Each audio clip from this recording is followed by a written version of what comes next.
একটি নতুন ভিডিওতে আমার সমস্ত ছাত্রছাত্রীকে স্বাগত জানাই। আজকে আমরা ক্লাস 8 এর নিখিলবঙ্গ কবিতা সংঘ এই গদ্যাংশটি পাঠ করব, যেটি নলিনী দাসের লেখা। এর লেখক পরিচিতি, উৎস, বিষয়বস্তু ও নামকরণের সার্থকতা তোমাদের সামনে আলোচনা করব।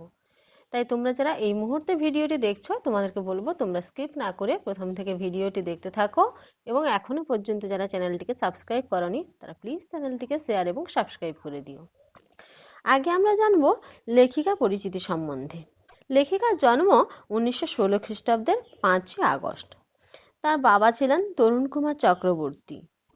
তিনি ছিলেন উপেন্দ্র কিশোর রায়চৌধুরীর নাতনি এবং পূর্ণলতা চক্রবর্তীর মেয়ে। তাঁর লেখা গোয়েন্দা গন্ডালুর কাহিনী 4 স্কুল ছাত্রী কালু, মালু, বুলু ও টুলুর অভিযান আর অ্যাডভেঞ্চার অসামান্য জনপ্রিয়তা লাভ করে। তাঁর লেখা সত্যজিতের ছেলেবেলা, 7 রাজার ধন 1 মানিক একটি উল্লেখযোগ্য গ্রন্থ।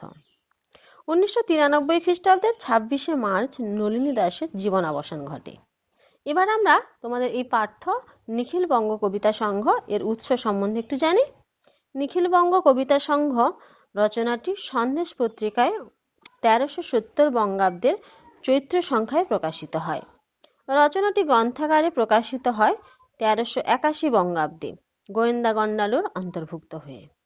এবার আমরা এর বিষয় সংক্ষেপ বা সার সংক্ষেপ সম্বন্ধে একটু জানব।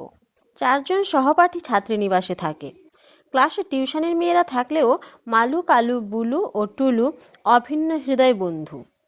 তারা তাদের সংহতিকে প্রাধান্য দিতে দলটির নাম দেয় গন্ডালু। 4 জন একসঙ্গে থাকায় তারা গন্ডা এবং সবার নামের শেষে লু থাকায় নামটি বেশ মজাদার হয়েছে, গন্ডালু। স্কুল ভর্তি হওয়ার পর মালু মাসির বাড়ি থেকে কালুকে গদ্যে লেখা অদ্ভুত পত্র পাঠায়। সেই থেকে মালুর কবি খ্যাতি ছড়িয়ে পড়ে স্কুলে। ধীরে ধীরে সবার মধ্যে কবিতা লেখার উৎসাহ জন্মায় এবং মালু সবার নামেই কবিতা লেখে এবং চমকে দেয়। বড় মিস বিশ্বাসের কড়া নজর এড়িয়ে কবিতা লেখা চলতে থাকে এবং এইভাবেই নিখিলবঙ্গ কবিতা সংঘের জন্ম হয়। কবিতা সংঘের অধিবেশন নিয়ে ব্যস্ততা শুরু হয়, কিন্তু উপযুক্ত স্থান পাওয়া যায় না। 4 জনের বিশেষ উৎসাহ থাকলেও কাজল, ললিতা, বিজলি রবিবার দুপুরে অধিবেশন নিয়ে আপত্তি জানায়। এরপর বিনা, হাসি আর নন্দিতাও শনিবার বিকেলে অধিবেশনের ব্যাপারে আপত্তি করে। পরে ঠিক হয় রাত 12টায় খাবার ঘরে প্রথম কবিতা সংঘের অধিবেশন হবে। অধিবেশন উপলক্ষে বিস্কুট আনার ভার পড়ে হাসির উপর।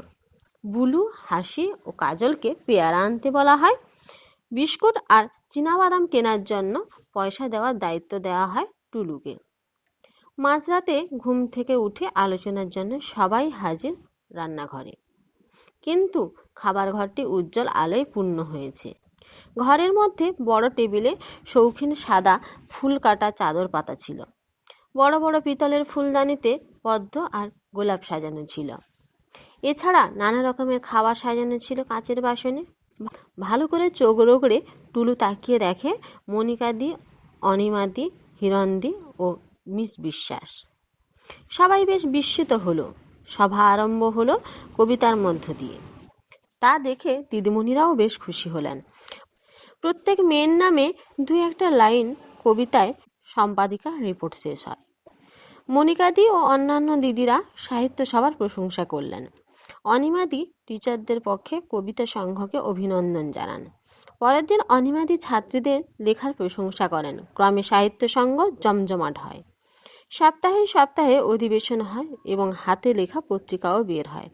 ক্লাসের সবাই যোগ দেয় এবং সবার আশ্চর্য উন্নতি হয় সাহিত্য চর্চার ক্ষেত্রে। এবার আমরা তোমাদের এই যে পাঠ্য নিখিলবঙ্গ কবিতা সংঘ এর নামকরণের সার্থকতা বিচার করব। গন্ডালু দলের সদস্যরা এবং তাদের সহপাঠিনীরা বিদ্যালয়ের বোর্ডিং এ কিভাবে কবিতা সংঘ গড়ে তুলেছিল এবং সুলেখিকা নলিনী দাস তা বর্ণনা করেছেন। আপন ছাত্র জীবনের অভিজ্ঞতাকে লেখিকা আলোচ্য রচনাংশে অনুপম ভঙ্গিতে পরিবেশন করেছেন।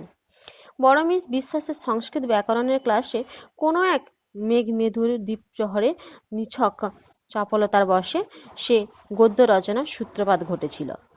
ঘটনাক্রমে তাই ক্রমে জন্ম দিল নিখিলবঙ্গ কবিতা সংঘের। বড় মিস বিশ্বাসের সংস্কৃত ব্যাকরণ ক্লাসে কোনো এক মেঘের মতো দ্বীপ্রহরে নিছক চপলতার বশে যে গদ্য রচনার সূত্রপাত ঘটেছিল ঘটনাচক্রে, তাই ক্রমে জন্ম দিল নিখিলবঙ্গ কবিতা সংঘের। কাকলি চক্রবর্তী, বুলবুলি সেন, টুলু বোস আর মালবী মজুমদার সহ 19 জন ছাত্রী উৎসাহ আর উদ্দীপনাকে সস্নেহ প্রশ্রয়ে লালন করেছেন। অনিমাদি, মনিকাদি, হিরণদি, এমনকি মিস বিশ্বাসও পর্যন্ত তা করেছেন। কবিতা সংঘের প্রথম অধিবেশন তাই আর লুকিয়ে করতে হয়নি। খাবার ঘরে উৎসবের আতিশয্যেই তার শুভারম্ভ ঘটেছে। আর স্থির হয়েছে যে তার পরের সপ্তাহ থেকেই সোম, মঙ্গল, বুধ এবং বৃহস্পতিবার সকাল সন্ধ্যায় পড়ার সময় 15 মিনিট করে বাড়িয়ে দিয়ে শুক্রবার সন্ধ্যায় আর পড়ার পাঠ থাকবে না। তখন শুধুই চলবে মেয়েদের সাহিত্য সভা, গানের আসর বা অভিনয় জাতীয় কিছু। কাহিনীর পূর্বাপর সমস্ত ঘটনাই নিখিলবঙ্গ কবিতা সংঘ ও তার সদস্যদেরকে কেন্দ্র করে। সেক্ষেত্রে নামকরণটি যথার্থ হয়েছে বলা যেতে পারে। আজকে এই পর্যন্ত। যদি তোমাদের ভালো লাগে তাহলে প্লিজ চ্যানেলটিকে শেয়ার এবং সাবস্ক্রাইব করে দিও।